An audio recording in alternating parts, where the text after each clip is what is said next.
the third set of inventors for the virtual summit. It's such a pleasure, Dennis and Mary Lou, to have you guys back. Your last time we met, had just inspired so many people. Is wonderful, and I couldn't Thank you, John. have this virtual summit. I think it would be terrific to have inventors hear from you. Let me share my screen real quick, and then we'll get started. I just can't believe how many different products that you guys have launched over the years. So this is just a slide showing the virtual summit and the 10 inventors we've already heard today from Kevin Harrington and Tara Williams, of course. And now we're here with, did I jump ahead? Yeah, Dennis and Mary Lou. They have over 50 different products that they've launched, generating over $120 million in retail sales. One of their more famous ideas is the sneaker balls, and we're going to show a prototype and some pictures, and you might recognize that. But sneaker balls are just the tip of the iceberg, because I'm gonna go through some of these, and eventually I'm going to stop, because I was like, my graphics person that's helping me with this said, "John, how many do you want?" And I said, "What do you mean?" And she goes, "Well, they just keeps finding more and more products." So this is phenomenal, I think. So those are just some of them, but let me stop the slide share. And the last thing I'll talk about is it's a little bit unusual. As inventors, of course, all of us need a support system to help in our careers, no matter what the career is. But I can't imagine a group of people that need that more than somebody who's inventing a new product. So Dennis and Mary Lou have been married, gosh, I don't know, 20 years, 30 years? 42 years. 42. 42 years. And 42 wonderful years. And the book, 5-Star Love, How to Treat Your True Love Like a Customer and Get the Marriage of Your Dreams. And anybody that's an inventor, whether your spouse is an inventor or not, you need to get a copy of this book, because there's so much clarity that comes from it. And inventing is just strife with obstacles. And part of the reason is, for a lot of things that we're doing, that you guys are doing, there's no right answer. So it's not, it's not like, oh, okay, she says, yes, you say no, we'll go to Google and look it up. There is no answer. You're not going to find that on Google. So you have to come to a compromise. So there's only one question you need to remember, and that is, when I say that to my customer. Oh, wow. Yeah, that's great. Half the stuff then in marriages wouldn't be said, right? Or would be phrased differently if that was the question. Was that something you would say to your customer? Yeah, right. Wow, love that.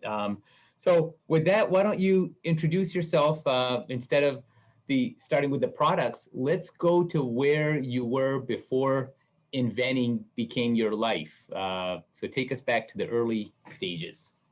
Go ahead. You're the teacher. Okay. Well, way back in 1975, I met Dennis, and I was an elementary teacher, and Dennis was an architect, and we started dating, and we realized that both of us share a mutual curiosity in life. And so we started looking around, and Dennis didn't like his job. So I said, well, why don't you just quit? How's that for just going off the deep end, right? And so we weren't sure what he was going to do, but we got an idea for a product that were framed graphics. They were contemporary art graphics. And that idea we marched out with, and we went to trade shows. We were so ready, we're going to take on the world. And of course it flopped, because we hadn't studied the market, and we had a lot of breakage in shipping the product. So the great news is that most of the time for inventing, when you have a failure, it opens your eyes to what else is out there. And we got the idea to do greeting cards. And so Dennis started designing greeting cards, and we built a company around greeting cards, and did that until the mid 80s. And then we were bought by a public company at that point. Well, first of all, the reason we sold is because we were not counting our inventory costs correctly, and we ran into a cash flow problem.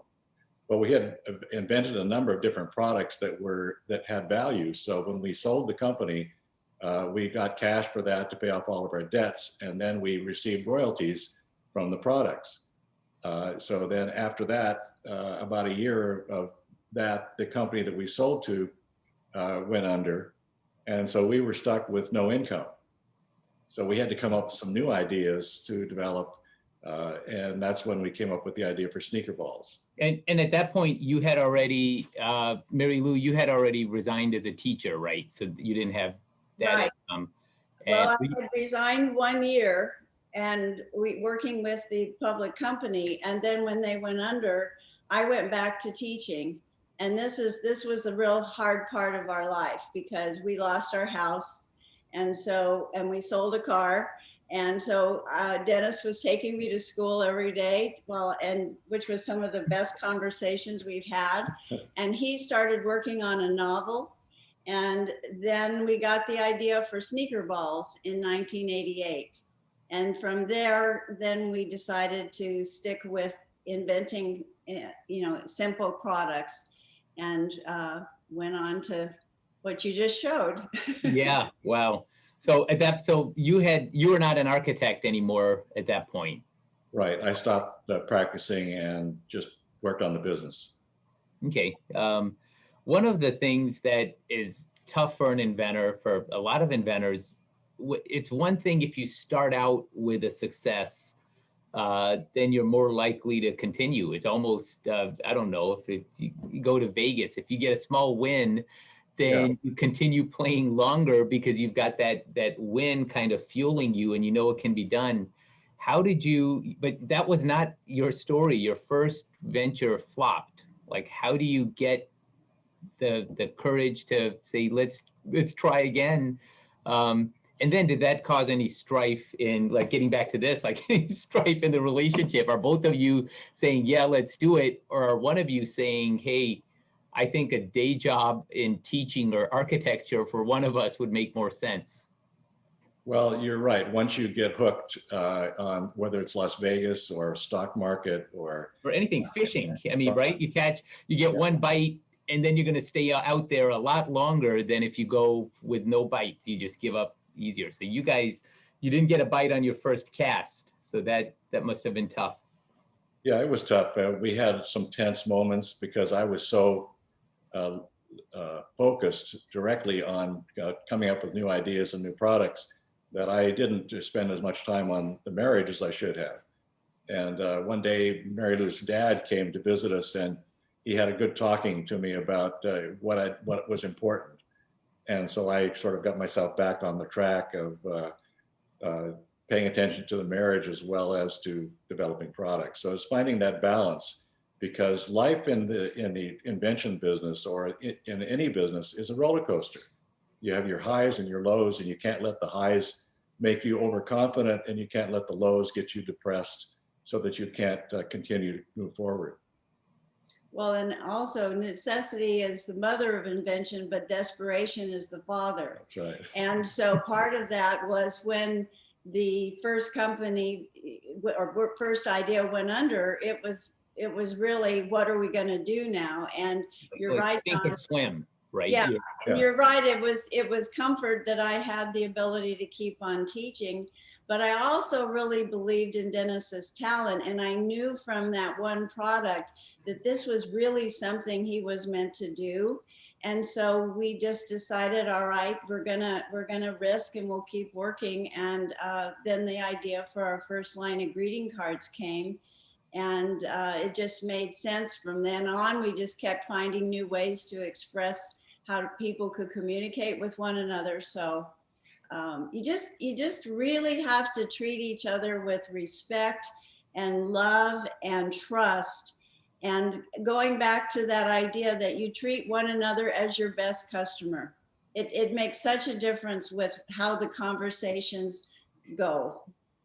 Yeah, I mean, I'm thinking, the first thing that comes to mind is like a review online. I mean, when you look at the way businesses respond to somebody with a negative review, it's like they put gloves on and they're like, I'm really sorry. But if, when a spouse gives you a negative review or something, it says that, you know what, like if my wife would say, John, you keep leaving, the socks on the floor or whatever, something, I don't always respond like I would to a customer and say, oh, I'm really sorry about that. I'll try harder. Sometimes you respond in a way that you couldn't even imagine a business responding that way online. Exactly. Yeah. Or even in person. So I love that analogy. If people just keep that in mind, would you say it to a customer? And if you wouldn't say it to a customer who, maybe here today, gone tomorrow, why would you say it to a spouse?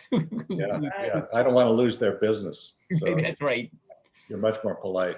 Well, it's amazing how that has, when we discovered that idea maybe 15 years ago, it really does change our marriage, and we think about it all the time. It's a simple thing, but it works. Yeah, and it's something that's easy to call each other out on when somebody violates that. You could be as simple as, hey, wait a minute, remember, would you say that to, a purchaser of one of our products if they said, whatever, your packaging broke or something broke, just, because things happen. And you're right, you're right that things happen in business in general, but inventing is just, there's so many factors outside of the inventor's control that the likelihood of something not going as planned is just incredibly high. I don't have to tell that to you guys because Absolutely. You know that. Let's start, because you just have so many different products, perhaps sneaker balls, because I love the story behind that and how it started, how you got triggered with the idea, and then improvements along the way that you've done to make it better. Well, for those that aren't familiar, like maybe start with what is, why would anybody want a sneaker ball and what in the world does it do? Yeah, well, we got the idea for that when I was in New York at a trade show pitching a new line of greeting cards to license. And I called Mary Lou back at that night, and she was driving my car because hers was in the shop. And she said, I hope you're not driving anybody else around in your car. I said, why is that? She said, because it smells terrible. I said, really? Well, why does it smell bad? And she says, well, it's your gym bags in the back seat. And it needs something, you need to get an air freshener for the car or something. And I said, yeah, maybe I'll get an air freshener for the bag. And then we said, well, maybe we'll get air fresheners for the stuff that's causing the stink, and that's the shoes. So that's the way the idea started. And then we started kicking around the idea of what would it look like, how would we make it, and that's kind of how it all started. Right. So when they say necessity's the mother of invention, did you look first for a product you could buy to solve the problem? Is that the first step? And say, let's see what's out there that we could purchase that would solve it for us. We did. In fact, when I was at the trade show, I walked the show looking for anybody that had already solved this problem. And of course, the first thing I saw were little cedar balls that people put in the closets that could have dropped in the shoes, but that's really not an invention. So we had to come up with a way to create something that people would see as different, but appropriate for shoes, for sports shoes especially. Mm-hmm. There were already sprays out there and odor eaters and the insoles, but there was nothing that was designed specifically for sports shoes. So, and something that wouldn't change the fit of the shoe either. So the odor eaters changes the fit. So we wanted something that you could take in and out of the shoes. So if you had extra shoes in the closet, for example, you could keep balls in there and keep the smell from coming into the room. So that's kind of about how that all developed. And so when we got the idea that we wanted a ball shape, we went actually to a local hobby store and found a keychain in the shape of a ball that had a hemisphere that we could pry apart.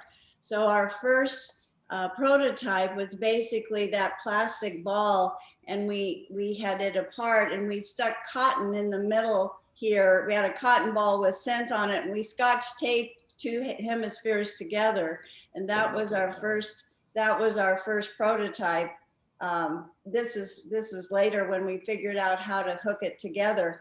But anyway, Dennis was carrying this in his gym bag at the gym, and somebody noticed that he pulled it out of the bag and said, "What is that?" And so then he went ahead and found us an investor. Yeah, the guy that I play basketball virtually every day, and I had been playing ball with this guy for months and didn't really know him. And so he said, "Well, I'm a stockbroker, and I think I can raise some money for you for this product." And that's how we got the financing for it. And that's a very long story, which we won't go into, but that's kind of how it all developed. So that original prototype was just taped together.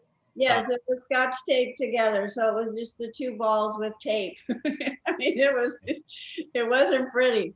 Do you And have, we gave about, I don't know, maybe half a dozen samples to our friends and said to test this out, see if you liked how it worked, how it performed. And that gave us encouragement. They all liked the idea and thought that we should continue to develop it.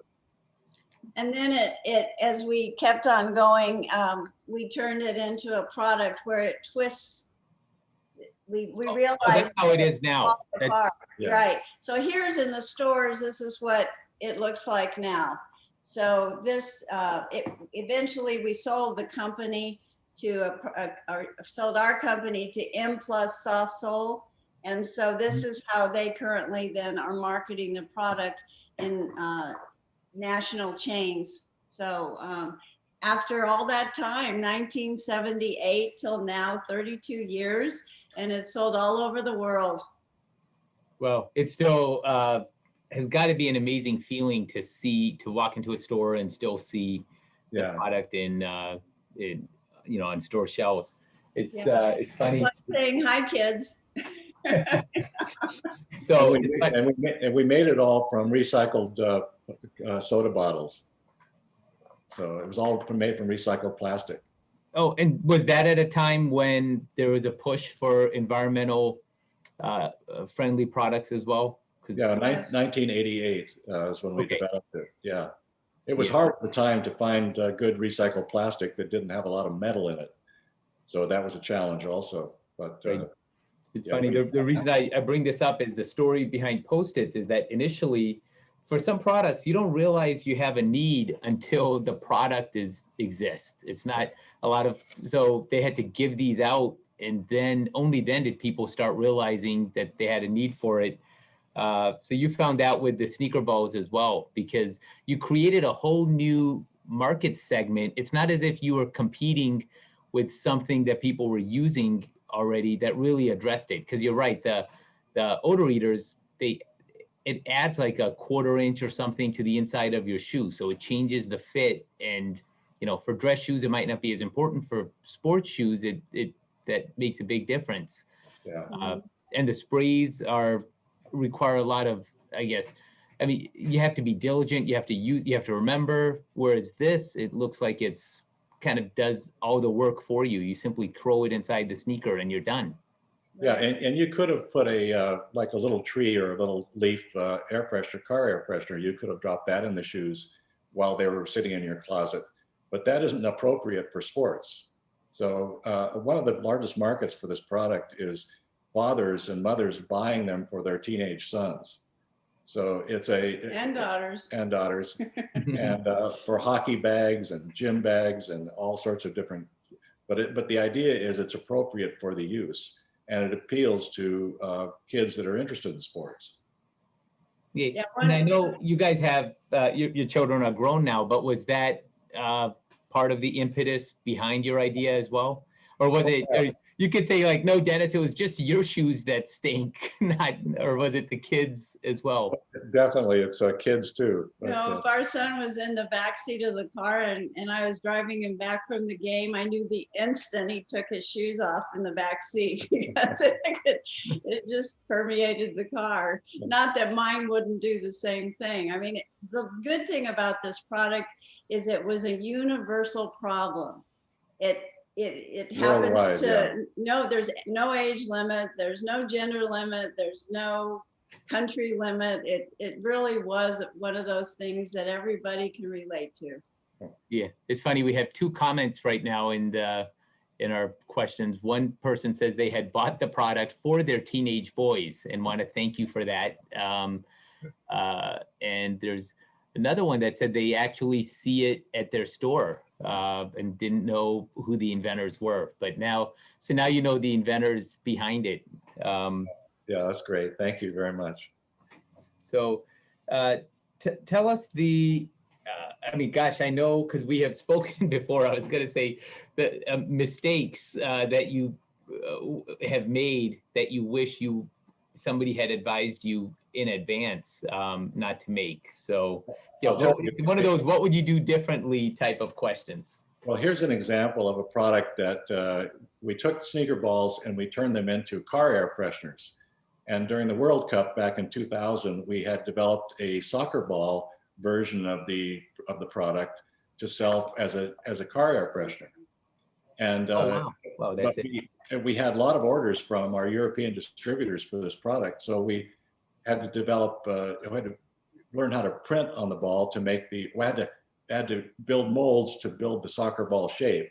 And then we had to be able to print the patterns on the ball. Well, we didn't really test out the inks properly, so that when we shipped containers of this product to Europe, they all arrived, it was during the summer, and they all arrived with the ink smeared all over the balls because we hadn't taken the time to thoroughly test the inks. And that was a $500,000 mistake that we wish we learned from then, that you always test your product, run it through cycles to find out, you know, over a period of time how it works, and whatever problems you come up with that you can solve before you go worldwide with the product. Right. So so test first locally where the costs are not as high, because obviously that involved a lot of returns and the shipping and mess. Yeah. Well, and my big thing is to research. You may not see your idea exactly, but you may see something like it. And then, as to your point earlier, John, you see, oh, well, there is a category for my product. And if you start reading the reviews in Amazon, you can find out what's wrong with the products out there and incorporate that into your idea and come up with even a better product than maybe you thought of in the first place. wow, that's, you know what, it's funny, that's such, it just seems so intuitive in hindsight, but it's just brilliant. Find the 1 and 2 star reviews for competing products and address those problems, because then, you know, especially if you're finding a trend, you're finding a number of 1 star reviews for the same thing happening. If you could address that, that would help. Absolutely, yes. Yeah, no, that's helpful. One question that came in was from Can, and they're asking, when you mentioned showing it to people, sneaker balls, and having them test it, and I know what concern they're getting at. They're saying, was that before or after you filed for a patent? That was before, but it wasn't publicly disclosed. It was among friends. Okay, so like close, trusted Yeah. circle of people that that you could rely on. Right. Yeah, and they know that we don't want them to just tell us that they like it because they're our friends. In fact, we tell them, I want you to find out everything that's wrong with the product. And that's what every inventor needs to ask about their product, is what's wrong with my product, because that's how you make it better. Right. I mean, the positive stuff is nice to hear, but that doesn't really improve the product. So. Right. Well, it's nice to hear positive things. You need that encouragement also. But yes, it's good to know why people don't like the product. Right. Is there, and I don't know the answer to this, but is there a product that you've launched that you didn't get positive feedback on, but you decided you went with your gut anyway and launched it anyway? Let's see. I'm trying to think about any of that we showed that. We've had things that we had positive responses on that we put out that didn't sell.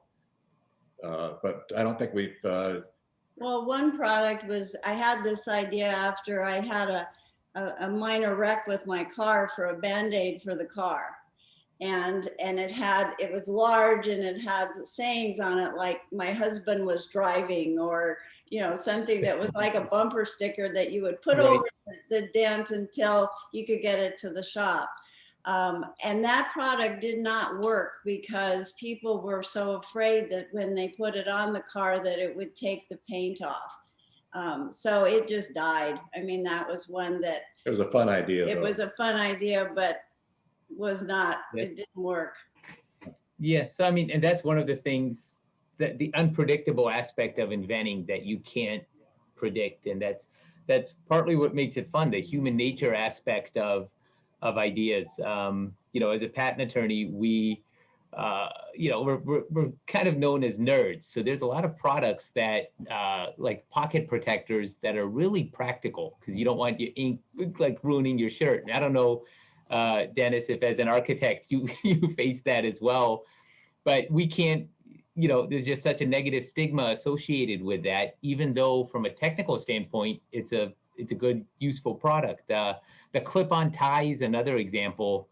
We're in South Florida. It's hot as anything, and wouldn't it be nice if lawyers could wear clip-on ties? And from a practical standpoint, we can. You don't have to have a strap of thick fabric behind your neck, but Yeah. you wouldn't be caught dead doing that. So that's the unpredictable aspect of product development. Like you don't in this case, Mary Lou, it seems like maybe that was predictable that people wouldn't want the paint coming off, but you know, but you don't know until you test it. No, Yeah. not until we got it in the auto stores and they just sat on the shelves. And then we started trying to find out why. And that's another, when you can go into brick and mortar stores, it's such a great thing to talk to the salespeople and say, you know, what have you heard about this product? Are people interested? Because they'll give you feedback, and that's a great source that you might not get otherwise. Right. Yeah, but that makes sense. Let me see. There's one other. See what there's. Oh, okay. Well, this is more a patenting question, but I could answer it from a legal standpoint. But what better than to ask inventors from an inventor standpoint? Please address the international patent necessity before going to market, and that's to protect outside of the United States. Maybe it's important for something like sneaker balls, which is sold worldwide, which are sold worldwide. I don't know if the patents are still in force because patents are only good for 20 years. But talk about that. When do you pursue international protection? Well, we didn't have a patent on sneaker balls. Well, I shouldn't say that. We didn't have a utility patent. We applied for one, but it wasn't granted. We did have a design patent, and we had a design trademark as well as a name trademark, and of course our trade dress. But we applied for a design, I'm not sure what it's called in Europe, a design something or other. It's not like a patent, it's more like a design patent. And we applied for our trademarks in Japan, and we didn't in any other countries because we just didn't have the money at the time. And of course, after we released the product, it was too late. So it's expensive to do worldwide patenting, and you better have a very good idea of how successful your product's going to be before you spend a lot of money doing that. Yeah. And the one thing I'll add, and we have a separate interview with you completely about that, the lawsuits and the experience you have there. So we won't jump into that. Yeah. But you do have, after you file for a US patent, you have a 1-year grace period to seek international protection. And that's the time period where, as Mary Lou said, you want to test to see if your product is going to survive. So like the automotive Band-Aid idea, you don't want to just start out filing patents throughout the world. It's going to cost you a lot of money. And if you gutter the project, then you're on the hook for all those funds. So it's better to file in the United States or whatever country you're in, test the product for a year, and then if the revenues support it, only then go overseas. Well, and you have to remember too that if you are filing patents around the world, you're going to have to defend those patents, and that's very expensive. Yep. So this U.S. is a huge market, and we were always fairly satisfied with what money we could make in the U.S. So we didn't get too greedy. We had companies file trademarks for our product in other countries that we couldn't control, but we still sold sneaker balls in, I think it was 24 countries at the time we sold it to Implus. I'm sure they've expanded that market since then, but you know, you can make a lot of money in just the United States. So I would advise you not to get too greedy. Yeah, it's good advice. We're about out of time, but is there just like an open-ended question for both of you? Like, and gosh, maybe one of you can answer it, because I even married 42 years. It's going to be hard to find that you guys might agree on this answer. But what's the one thing you would like to leave inventors with? The one piece of advice, your parting advice for them. And I guess each of you, Dennis, maybe you go first, and then we'll see if Mary Lou agrees or she has her own piece of advice for them. Yeah, I think we agree on this, but she would say it differently, I'm sure. But no, I think the thing to remember is that this is a process of being like on a roller coaster, and you're going to have your highs and your lows. And don't let the highs make you overconfident, and don't let the lows get you depressed. Just try to maintain an even keel, and just continue forward and learn from everything you do. Good. Agree with that. And then I think the other part of it is just in those moments when you're uncertain, to keep on swimming, just keep on trying. And also it's just important to keep talking to one another and helping to have that perspective, that male-female perspective in our situation. And it's really wonderful to have, if you don't have a spouse, but find a trusted partner, someone to bounce ideas off of. You need it's hard to invent in a vacuum. Terrific. That's terrific advice. Again, for those of you who want to improve your marriage, 5-star love. And for everyone that's here, I'd like to offer a free copy for anyone that's part of the virtual summit of my book, Escaping the Gray.